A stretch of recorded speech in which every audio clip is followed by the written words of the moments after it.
What's good, y'all? It's your boy Big 4 and 3 in the building, aka Marsco of Marsco Media, the highest thing that come out of Western Masses, basketball.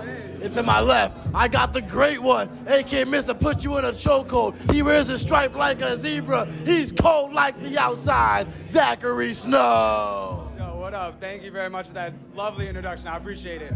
You know, I'm coming through. Most people know me from House of Glory, wrestling, but you know, we out here at a hip hop show. We got Wavy Fest in Springfield, Mass, and I'm loving it. I just moved up here not that long ago, and I'm really getting into the culture, and it's fucking dope. And I'm happy to have met you here. Yeah, I'm glad to meet you too, man. You always got to come to these shows. Avery on the beat said, real relationships equal real results. You got to meet people, you know? Absolutely, especially, you know, after all this this mess that we dealt with over the last couple of years, getting out and meeting those real people is what it's all about. Coming out here and listening to this real music, that's fucking dope. But yeah, you know, shout out to, was it the LED Collective, right? Yeah, I think so. Like, right, the LED Collective, they be putting it down. We out here on Bridge Street, and you know, I just met him. We started talking about hip hop. I write some music. Check it out, Cloud Walker Hip Hop on YouTube. But we were talking about wrestling, and I was like, you know, I got a chance to do some refereeing and wrestling. It's awesome. Good question. So like, before we hop into the wrestling, cause I'm definitely gonna talk to you about that. Who do you know at this show? Like, how do you find out about this show, Wavy Fest? So I got put on actually by my boy Pip over here at the table.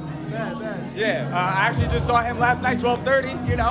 You know, for whatever, and he was like, "Yo, I'm gonna be at this show," and he sent me the flyer, and I was here. And I just bought some big gas. That's what it is. I just bought some big gas from him, actually. Do what you gotta do, right? Absolutely. You gotta do. So, quick question. For the people who don't know who you are, like, how will you describe your music to them? Oh, my music, I mean, I would say it's real to me, right? Like, I don't front. I'm a white kid from Connecticut, right? That's what it is. But I've had a cool life. I've been able to travel abroad. I lived in Thailand for 2 years, and that really colors a lot of stuff. I'm a little older than I look, probably. I'm a 90s kid, so I grew up with that old school boom bap style, and that's what a lot of it comes from.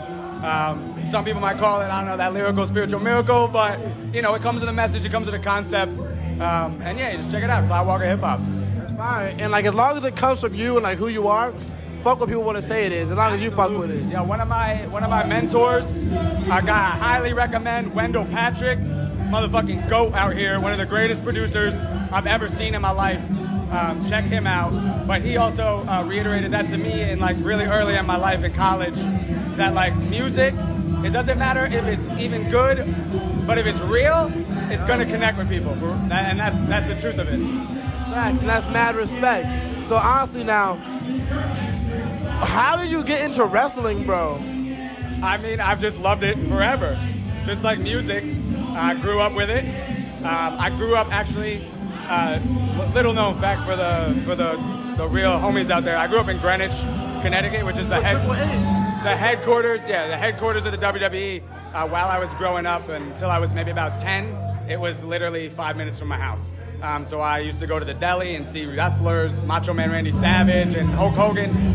I grew up, my uncle worked with Bob Backlund's wife, so I was around wrestling my whole life, and it just came into it. I started wrestling in high school, Taekwondo even before that. Combat sports has just always been part of my life. Then I was 18 when the UFC kind of exploded, but I didn't want to get punched in the face for real. I want to tell a story, man. I want to be larger than life. And so I did a little bit of mixed martial arts, trained Muay Thai in Thailand, you know, Brazilian Jiu-Jitsu here and there, but pro wrestling is my heart, right? So I came back from teaching abroad after college, and I found a wrestling school, House of Glory Wrestling in New York. And the rest, as they say, is history. That's amazing. So what's some of, like, the bigger events you worked at? Because, like you said, you were rapping, right? Yeah, so I would say the two biggest events I've ever worked were an event for House of Glory. Two of those, which were really big, there was a match between Rey Mysterio and the Amazing Red, two amazing competitors, pun intended, of course. They wrestled a match. They wrestled a match in honor of Eddie Guerrero, and to be able to referee that was really something special. I remember when Eddie passed away, and it really had touched me. I was maybe 12. I lost my dad when I was younger. It was very emotional when Eddie passed away, so to be there for that moment was cool. and then also a giant match between two arguably the best wrestlers in the world, AJ Styles and Ricochet. Yeah. To be in the middle of that, to be able to work with them that night in the locker room for pretty much the whole show, 2 hours, talk and chop it up and learn from them was really special. And then the biggest show I've ever been a part of was Yams Day. I got to work, shout out to Brian Idol, NWA superstar Brian Idol. He hooked it up and brought me in for Yams Day 2 years in a row, and we did that with ASAP. It was incredible to be in front of 20K at the Barclays sold out crowd with my homies from New York, putting on an incredible show, keeping people safe, making sure everybody had fun, and just having a blast. It was dope. Wrestling's afforded me some really dope opportunities, and it's wild. I can imagine. That sounds like amazing. It sounds like you got some great stories. So like, someone needs to move their microphone. Mic check. So question, how do you get a job like that? Is this like a job application? You just know a guy? Kind of. At the highest level, sure. Like I would have to send in tape and stuff to the WWE or AEW. But at the independent level, I mean, you just show up and dedication and passion for the business. You show up to wrestling school.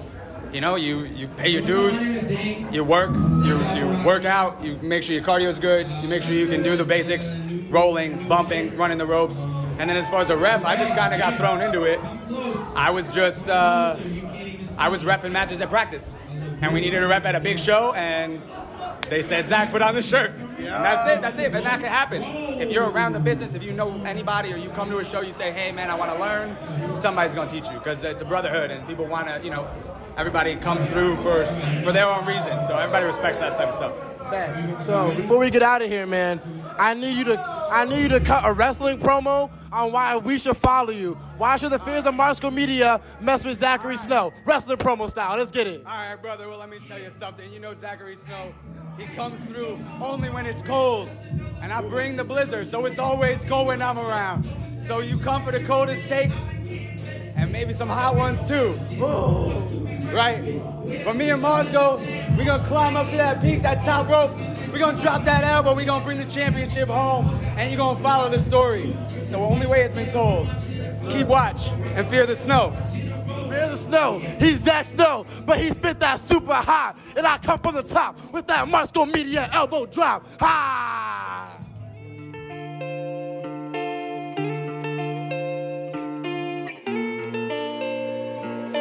Triple